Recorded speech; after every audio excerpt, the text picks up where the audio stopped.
ఎన్టీఆర్ జిల్లా జగ్గేపేట పట్టణంలోని ధనం బోర్డు కాలనీలో నిర్మిస్తున్న సీసీ రోడ్డు పనులను ఎమ్మెల్యే శ్రీరాం రాజగోపాల్ తాతయ్య, మున్సిపల్ చైర్మన్ శ్రీరంగపురం రాఘవేంద్ర పరిశీలించారు. స్థానిక సుబూబుల తోట ప్రాంతంలో 16 లక్షల అంచనా వ్యయంతో చేపట్టిన ఈ రోడ్డు నిర్మాణ పనులను క్షేత్రస్థాయిలో తనిఖీ చేశారు. నిర్మాణంలో ఎక్కడా రాజీ పడకుండా నాణ్యతా ప్రమాణాలు పాటించాలని అధికారులు, కాంట్రాక్టర్లకు ఎమ్మెల్యే ఆదేశించారు. వర్షపు నీరు నిల్వ కాకుండా డ్రైనేజీ వ్యవస్థను కూడా సమన్వయం చేయాలని సూచించారు. ప్రజలు పన్నుల రూపంలో వచ్చే ప్రతి రూపాయి సద్వినియోగం కావాలని చెప్పారు.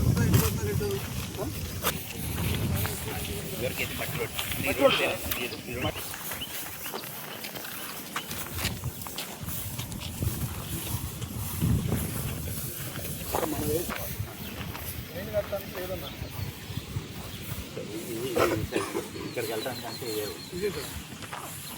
ఏరియా మొత్తానికి బండ్లు పడిపోతున్నాయి. మంచి రోడ్డేనా? మంచి రోడ్డే. మీ పరిమితి కన్నా అందరికీ అవసరం లేదు సార్. అందరికి అవసరం.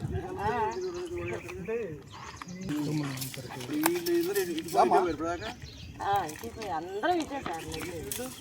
ఇల్లు కూడా టవర్ కాడ నుంచి అందరు ఇటే వస్తారా? అసలు టవర్ కాడ మధ్యలో వచ్చేసి ఇదే వస్తారు.